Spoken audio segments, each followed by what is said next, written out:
Welcome to the Realistic Viewer channel. My name is Ivan and today I'm with my fellow YouTuber, filmmaker Joshua from Morrisons Production. I would like to welcome him on the channel. He's going to share his positive perspective on filming on YouTube and achieving more. So Joshua, could you provide the audience and the viewers a little bit more about who you are and the type of content that you create? You're right. My name is Joshua Morrison. I run a channel called Morrisons Productions. I do all sorts really. I make just videos because I like doing them really, and I'm on this interview just to answer some questions.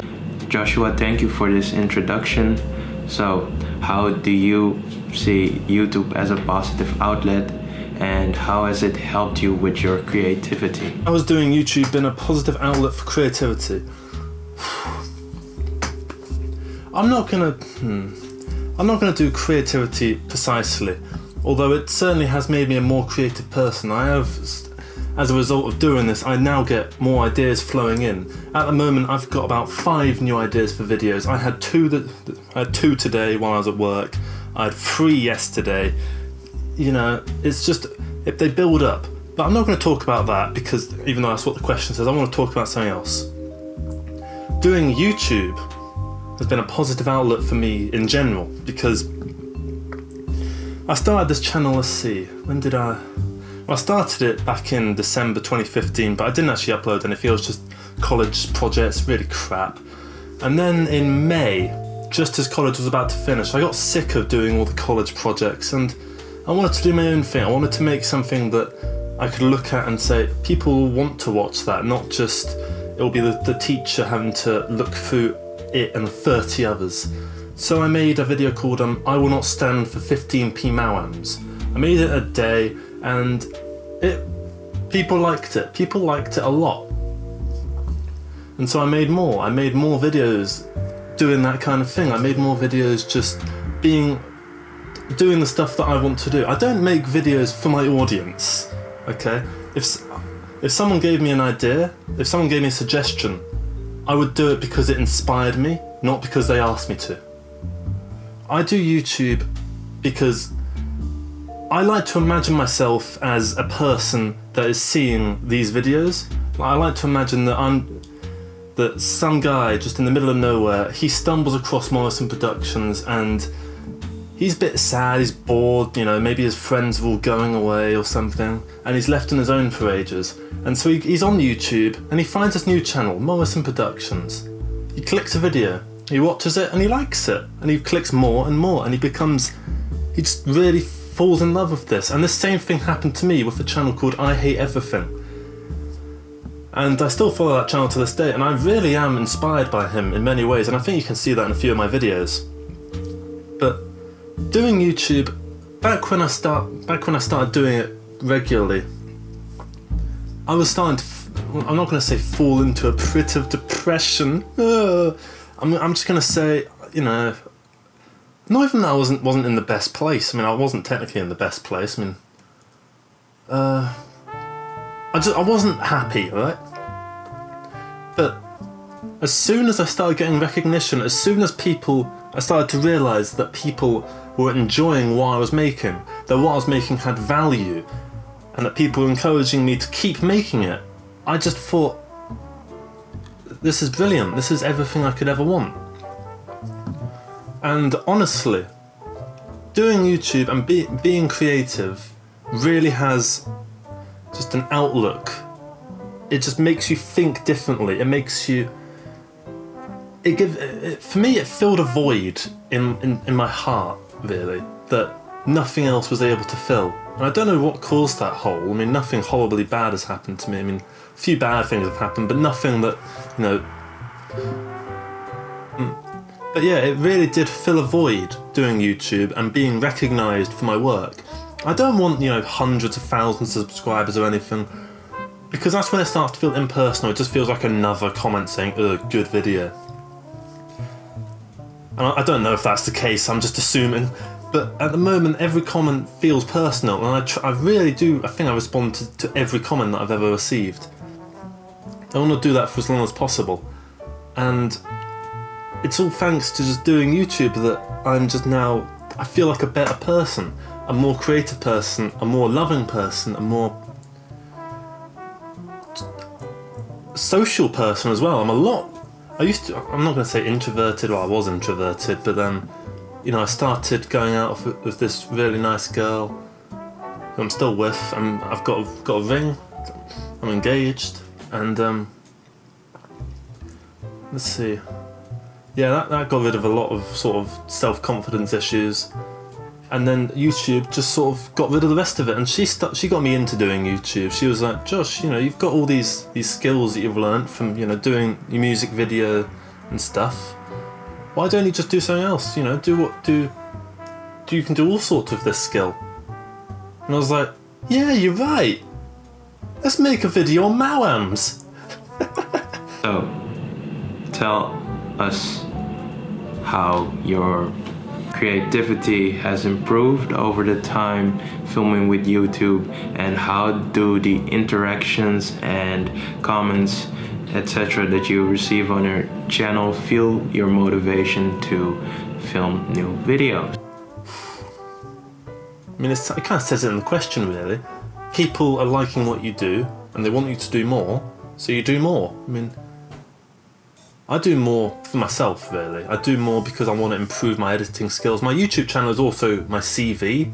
I mean, I've started doing some work at a garage where it's a wheel shop, but I showed them my short film and I showed my promotional video off my YouTube channel, and that got them interested in me, and now I'm still working on them. I've got a little card here, and yeah, obviously comments and stuff, they give me a sort of a high, and I just feel, oh yeah. One time a guy, he's called Weapons Grade Bullshit, he left a big long comment on Reddit, and he said, wow, this is amazing, this is one of the best things I've seen in a while, all that sort of stuff. And then he gave me a shout out in his channel update video, and I was like, whoa. And I do, honestly, I know it's egotistical, but I go back on that video just to skip to that section where he goes to my video, because it gives me such a good feeling, and that feeling is why I still do this and why I haven't sort of stopped. And yeah. So Joshua, can you tell the audience a couple of tips that you have if they want to get into filmmaking and shooting cinematography style videos? Honestly, if you're just getting started, you're that's not a diss. That's honestly not a diss. I'm being serious.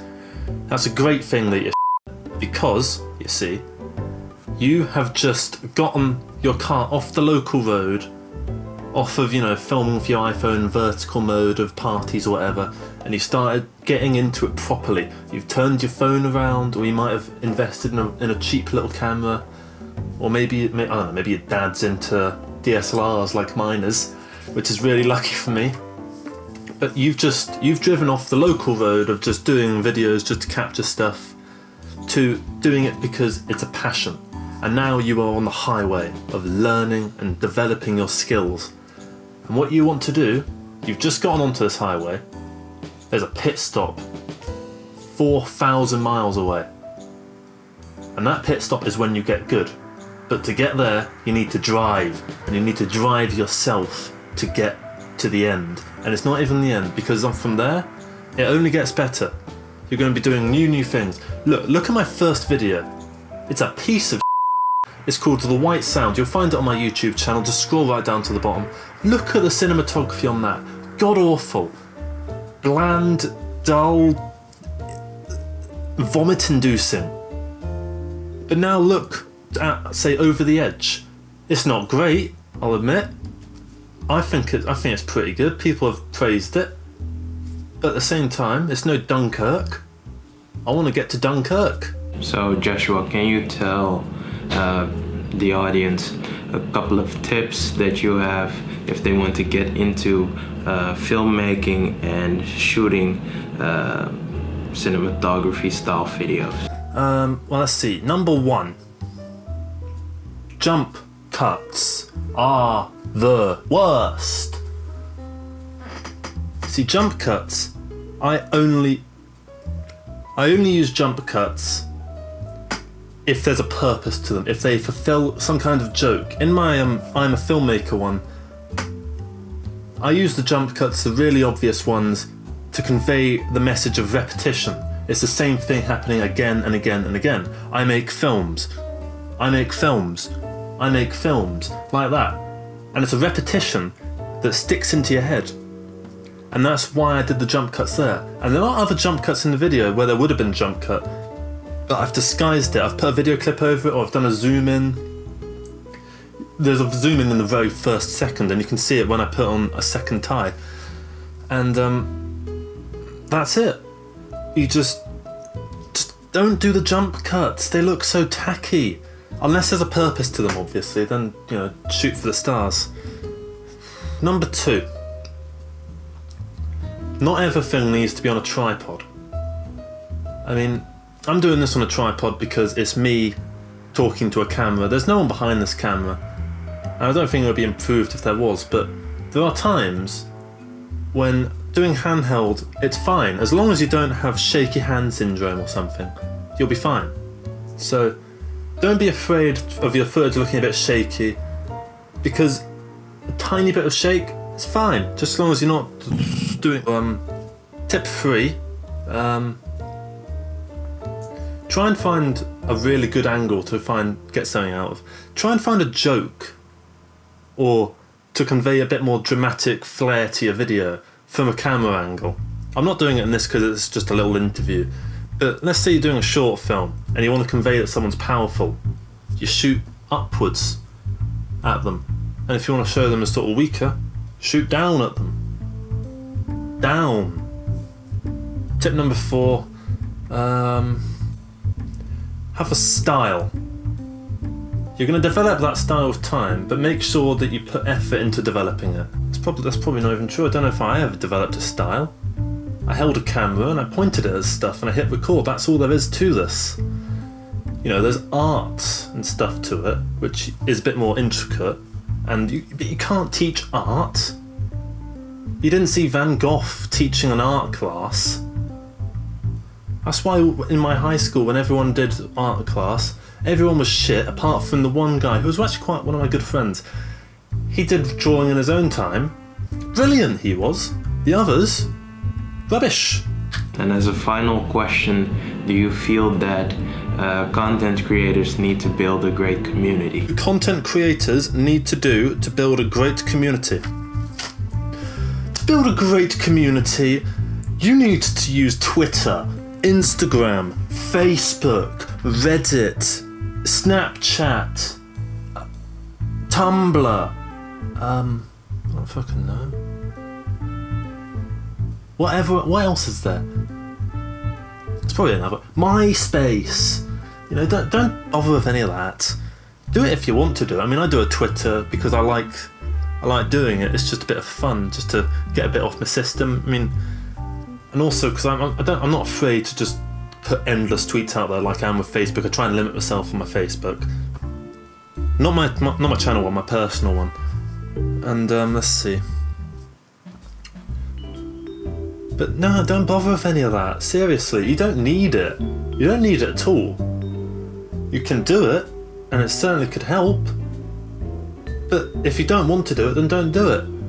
You don't need to do anything to build a great community. You just need to make good videos, and they'll come with time. Put yourself out there a bit, obviously. You know, don't just be a fucking hermit. You know, if I kept all my videos and not published them, no one would have watched them. So, you know, like I'm over the edge. Oh no, not over the edge. There are 4 different cuts of that film from different people, and they're all extremely different from one another. But if you're watching this and you've seen my channel, you've only seen the one. Or you might, or you probably haven't, but you might have seen Red_the_Dead. He has one. It's very good as well. I like his park scene. It's better than mine in some ways. Mine's better than others, but we're equal in terms of that. But put yourself out there a little bit, but don't force it, you know? And don't, you know, or you got to put a hashtag of the relevant interest. Can't be arsed. I don't even know what hashtags do really. I mean, I put them on, and if you click on it, it comes up with a load of other tweets that all have the same thing written on them. So I think that's what it's for, but I'm not sure who's actually like clicking this. I really don't know what the point of them is. And it's, now Facebook's got them, Instagram has them, and you know there'll be people with lists and lists of hashtag things, number signs. I don't know, that button.